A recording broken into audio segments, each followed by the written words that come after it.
कार्तिक मास महात्म्य कथा अध्याय 3। सत्यभामा ने कहा, हे प्रभु, आप तो सभी काल में व्यापक हैं और सभी काल आपके आगे एक समान है, फिर यह कार्तिक मास ही सभी मासों में श्रेष्ठ क्यों है? आप सब तिथियों में एकादशी और सभी मासों में कार्तिक मास को ही अपना प्रिय क्यों कहते हैं?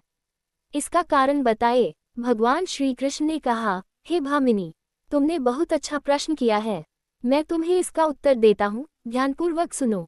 इसी प्रकार एक बार महाराज बेन के पुत्र राजा पृथु ने प्रश्न के उत्तर में देवर्षि नारद से प्रश्न किया था और जिसका उत्तर देते हुए नारद जी ने उसे कार्तिक मास की महिमा बताते हुए कहा, हे राजन, एक समय शंख नाम का एक राक्षस बहुत बलवान एवं अत्याचारी हो गया था। उसके अत्याचारों से तीनों लोकों में त्राही त्राही मच गई।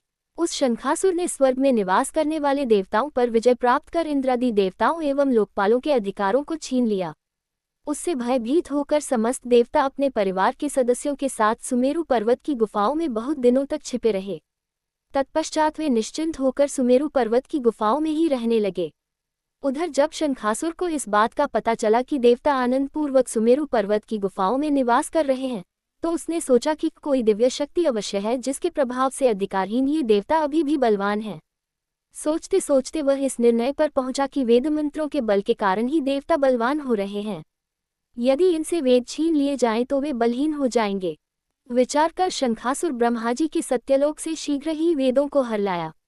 उसके द्वारा ले जाए जाते हुए भय से उसके चंगुल से निकल भागे और जल में समा गए। शंखासुर ने वेद मंत्रों तथा बीज मंत्रों को ढूंढते हुए सागर में प्रवेश किया, परंतु न तो उसको वेद मंत्र मिले और न ही बीज मंत्र। जब शंखासुर सागर से निराश होकर वापस लौटा तो उस समय ब्रह्माजी पूजा की सामग्री लेकर सभी देवताओं के साथ भगवान विष्णु की शरण में पहुंचे और भगवान को गहरी निद्रा से जगाने के लिए गाने बजाने लगे और धूप गंध आदि से बारंबार उनका पूजन करने लगे। धूप, दीप, नैवेद्य आदि अर्पित किए जाने पर भगवान की निद्रा टूटी और वह देवताओं सहित ब्रह्माजी को अपना पूजन करते हुए देखकर बहुत प्रसन्न हुए।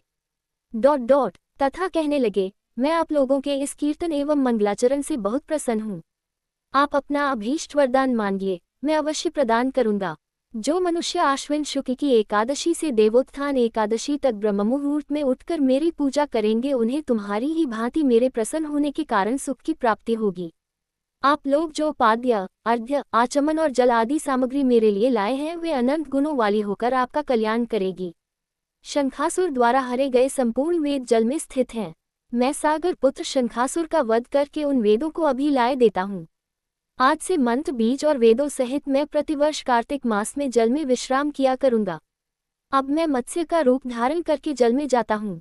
तुम सब देवता भी मुनीश्वरों सहित मेरे साथ जल में आओ। इस कार्तिक मास में जो श्रेष्ठ मनुष्य प्रातः काल स्नान करते हैं, वे सब यज्ञ के अभृत स्नान द्वारा भली भांति नहा लेते हैं।